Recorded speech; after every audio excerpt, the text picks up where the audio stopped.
Thank you, thank you. I'm coming! Ready?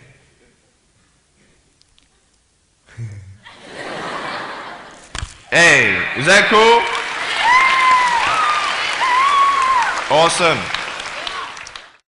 I want to talk about like when I started, going to school and stuff, a lot of people put me down, you know what I mean? Like people tease each other. I mean, people come up and say, hey, you're fat, you're fat, you're fat, you're fat, you're fat, you're fat, you're fat, you like, lose some weight, and you're like, you go home and you look at yourself in the mirror and go, I'm fat, right? And so many people tease each other. Oh, you're too short, you're too tall, you look whatever.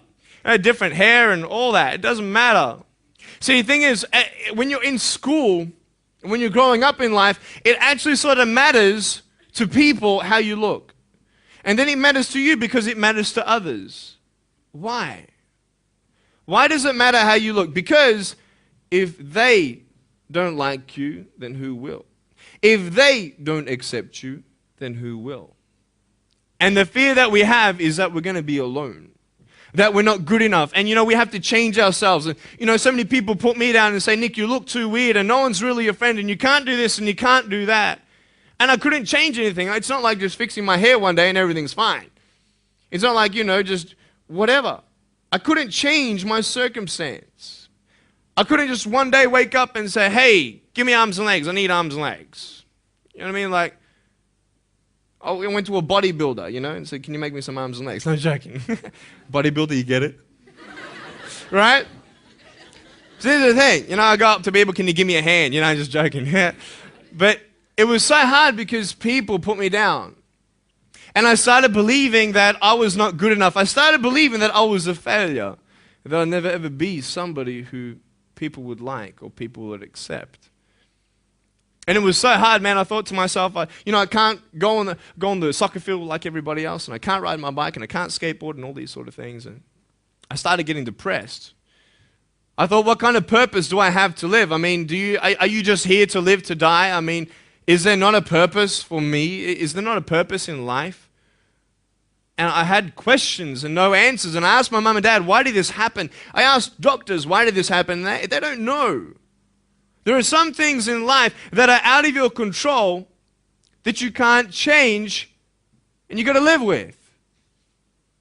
The choice that we have, though, is either to give up or keep on going.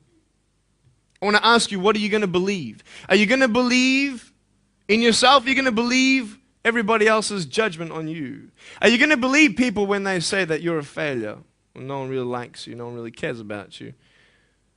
And it's not really to say that, hey, you need someone to come up and say, hey, really, I like you, I care about you. No, it's not that, but it's the fact that people put you down. People don't even look you in the eye. People ask you how you are, and you say fine, but you're not fine, and they'll never know that. I tell you, life is interesting. Life's a journey. See this phone here? Let's say that I want to go to the phone, right? And I start from over here. Now, to get to the phone, it's not like I'm going to start meditating and going hum, right, and float across the air, right? It's not going to work. It's not like I'm going to go hum and woo, it's not going to work. So I have to take one step at a time, one step at a time, one step at a time. You can only take one step at a time. I don't care how big your step is, it's only one step at a time. You can't do 2 steps in one. You understand? So it's like one step at a time. And you take steps in this direction, you take steps in that direction. You sort of get lost along the way, and sometimes you fall down. Now, to illustrate my point, I'm going to jump off the table, do a back twist, and land on the floor. Okay?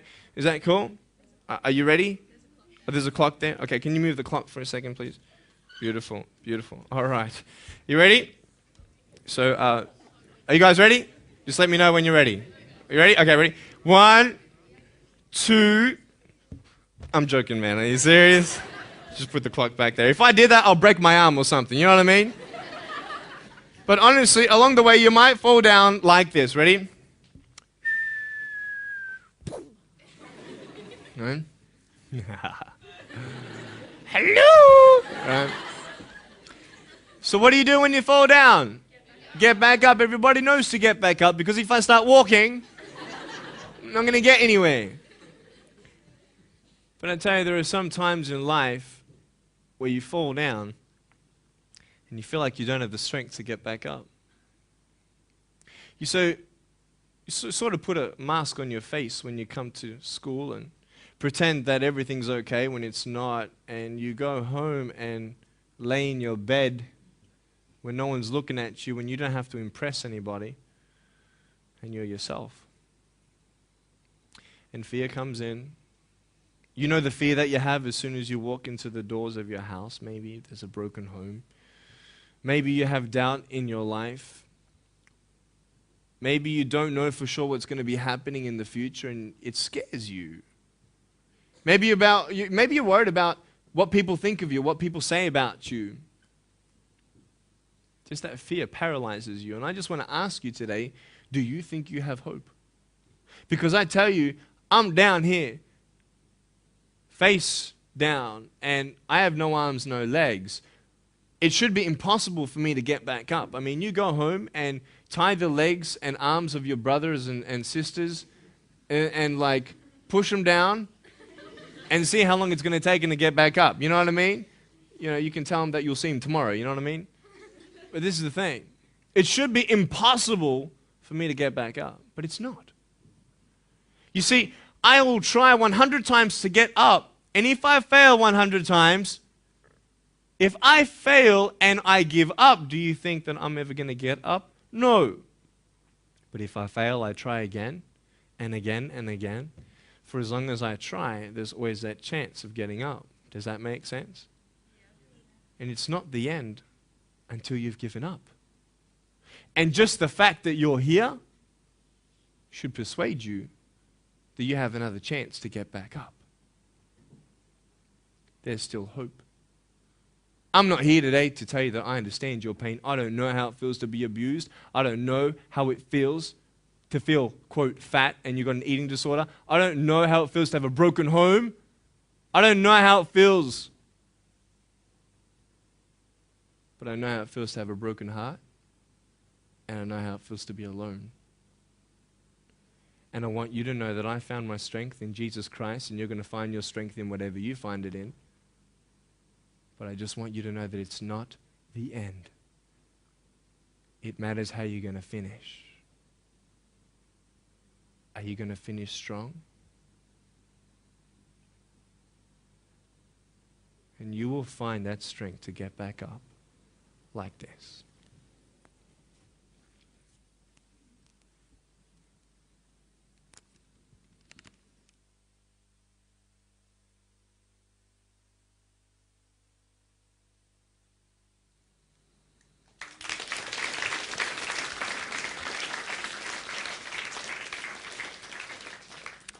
How did I get from depressed to who I am today? Because I tell you, I was depressed.